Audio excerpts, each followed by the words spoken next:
I finally bought my dream house. The kind of house I used to sketch on scrap paper as a kid. The kind of house I thought I'd never afford. After years of overtime shifts, skipped vacations, and nights falling asleep with bank statements on my chest, I held the keys in my hand. My hands were shaking, not from fear, but from pride. This was my moment. So I invited my entire family to come see it, to celebrate with me, to finally prove that all the sacrifices had been worth it. I set out snacks, chilled drinks, even decorated the living room with balloons that spelled out home.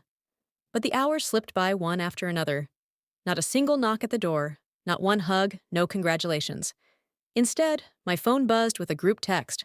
Sorry, busy tonight. Busy on the biggest night of my life.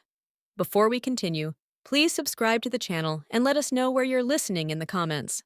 The living room smelled like fresh paint and new beginnings. I'd spent all day scrubbing floors until they shone, setting the dining table with my mother's favorite dishes, and stringing balloons across the staircase railing. Plates of food sat neatly on the counter. Homemade pasta, garlic bread, the lemon tart my brother always asked for. I imagined laughter echoing through the halls, glasses clinking in celebration, the warmth of family filling every corner. Instead, the only sound was the low hum of the refrigerator and the creak of the wooden floors beneath my feet. My phone lay on the kitchen island, screen lighting up every few minutes, not with calls or congratulations, but with silence. I refreshed my messages again and again. Nothing. The balloons drooped, the pasta cooled, and the tart grew stale. Hours passed. No footsteps in the driveway. No hugs at the door.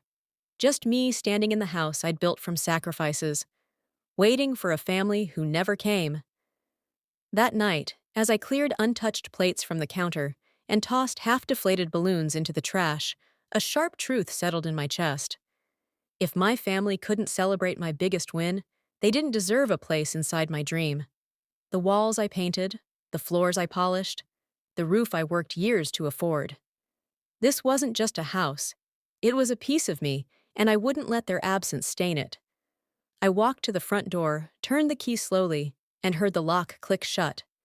Not just on the door, but on the access they once took for granted. For the first time, I wasn't waiting on them. I was choosing me. It was nearly midnight when I finally heard a knock. For a split second, my heart leapt. I thought maybe they'd surprised me that they were all waiting outside with laughter and apologies. But when I opened the door, it was only my sister standing there, with her jacket half-zipped and a tired smile that didn't reach her eyes. In her hand, a store-bought cake box, the kind with smudged frosting and a faded price tag still stuck to the side. Sorry, she said, brushing past me into the kitchen. It's not that deep. We were busy. I looked at the untouched plates on the counter, the drinks going flat, the hours I'd waited. My voice was calm, but sharp enough to cut. No, I told her. You weren't busy. You were lazy. Busy people still make time for love. She shifted uncomfortably, setting the cake down where my lemon tart still sat untouched. The silence between us was louder than any excuse. For the first time, I didn't soften my words to make her feel better. For the first time, I let her feel the weight of her absence. The next morning, I stood on my front porch, with a marker in hand and a piece of cardboard I'd torn from a moving box. In bold black letters, I wrote the words that had been burning in my chest all night. No family discounts, no family visits, no exceptions. I taped it to the front gate, snapped a photo with me standing beside it, arms crossed, expression steady, and posted it online. Within hours, the picture spread faster than I could have imagined. Comments poured in from strangers across the city, then across the country. This woman is my hero. Boundaries look good on you. Family doesn't get a free pass to disrespect. What had started as a private heartbreak was suddenly a public declaration. And for once, I didn't feel ashamed. I felt powerful. I wasn't just drawing a line. I was building a wall they couldn't climb anymore. By noon, my phone wouldn't stop buzzing. The photo of me standing beside that cardboard sign had gone viral, shared on blogs, reposted on forums, even picked up by a local news page. Strangers cheered me on with words I never thought I'd hear. This is what strength looks like. Boundaries taste better than betrayal. Meanwhile, my family called me nonstop. 5 missed calls from mom, 2 voicemails from dad, and a string of angry texts from cousins who hadn't spoken to me in months. Finally, mom's voice cracked through the phone. "We're family. This is immature. We made a mistake, but this tantrum is making it worse." I listened, but didn't reply. Because as strangers praised me for choosing myself, my own family tried to shame me for the same choice. For the first time, their words didn't shake me. The world saw what they didn't. That silence had a voice. 2 days later, there was a knock at my door. Not frantic like my sister's, not hesitant like guilt, but firm measured. When I looked through the peephole, it was Dad. Suit jacket slightly wrinkled, tie loosened, eyes heavy like he hadn't slept in days. I opened the door but didn't step aside. "Let's be adults about this," he said, voice low. "Your mother's upset? We all are. I just came to talk. I folded my arms, then talk here." He sighed, shifting his weight. "You're making a scene. I was going to help you with the house, financing, support, whatever you needed." I shook my head slowly. "Help." "Oh, you wanted control. The deed is in my name. The mortgage is paid with my work. This is mine." His jaw tightened. "Don't be paranoid. We just want you to succeed." I didn't blink. "No, you wanted me dependent, manageable. That's not success, that's control." For the first time, I watched him realize he had no leverage here, not anymore. By the end of the week, whispers started spreading online. Anonymous comments popped up under every post about me. "That house isn't even hers. She can't afford it. She's faking." Screenshots circulated in group chats. Cousins I hadn't spoken to in years suddenly sharing rumors like they were facts. It was a smear campaign designed to chip away at what I'd built. But instead of panicking, I prepared.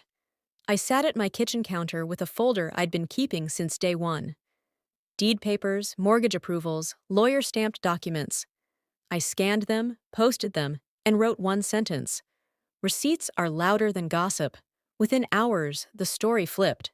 People who doubted me now rallied behind me. Imagine being so threatened you'd lie about someone's home. She earned it fair and square. The same walls they tried to tear down became proof that I was untouchable. Not long after, the knocks on my door changed. They weren't from family with excuses, but from neighbors I'd barely met, strangers who had seen my story online. One afternoon, a woman stood on my porch with tears in her eyes. She pressed a hand to her chest and whispered, "You inspire me. My family never showed up either." Behind her, her daughter clutched her hand, nodding shyly. Others followed, people dropping by with flowers, with handwritten notes, with nothing more than a kind smile. For once, the silence inside my house wasn't heavy. It was filled with echoes of support from people who owed me nothing, but chose to stand with me. And that meant more than any apology my family never gave. One evening, my phone buzzed with a message I didn't expect. It was from a cousin I barely spoke to, the one who had always stayed quiet in the background. She sent screenshots from the family group chat, a chat I hadn't even been invited to. Line after line revealed their plan. "Don't hype her too much, she'll get arrogant. The mortgage will crush her. She'll have to sell eventually. Let her struggle, then we'll swoop in." My hands shook as I scrolled, each word colder than the last. They hadn't just ignored me. They had been waiting for me to fail. I posted the screenshots with a simple caption, "Imagine rooting against your own blood." By morning, the proof was everywhere. Family exposed, betrayal undeniable, and the silence from their side deafening. By sunrise, my notifications were a storm. The leaked messages spread across every platform. Screenshots reposted with disbelief and anger. Hashtags exploded. #StanWith trended for hours. Strangers who had never met me wrote threads about how families can be the first to doubt you, how blood doesn't always mean loyalty. Old classmates I hadn't heard from in years left comments. She always carried everyone, and they still tried to break her. Others called me a symbol, not just of survival, but of freedom. The house wasn't just bricks and walls anymore. It became a banner, proof that independence could stand taller than betrayal. Meanwhile, my family stayed silent, their numbers ghosting my phone, their voices missing in a storm they created. For once, I didn't feel like the black sheep. I felt like the phoenix, rising, burning brighter because of the fire they tried to set beneath me. That night, I sat in my empty living room with a glass of wine, the glow of a single lamp spilling across the hardwood floor. The silence that once felt suffocating now wrapped around me like comfort. No footsteps to expect, no phone buzzing with false apologies, just peace. For the first time, the house didn't feel too big for one person. It felt exactly right, filled not with their absence, but with my strength. Every wall, every corner whispered the same truth. I didn't need them here to know I had finally made it home. Weeks later, there was another knock at my door. Not family, not reporters, just a woman standing nervously with her daughter. She introduced herself softly, almost apologetic. "We saw your story," she said, nudging the girl forward. "My daughter wants to buy her own house one day, but she's scared she won't be good enough." The girl's eyes were wide, searching mine for an answer I once needed myself. I smiled, pressing a copy of my house key into her hand. "Not to keep, but to believe in." "They told me the same thing," I said gently. "I bought mine anyway."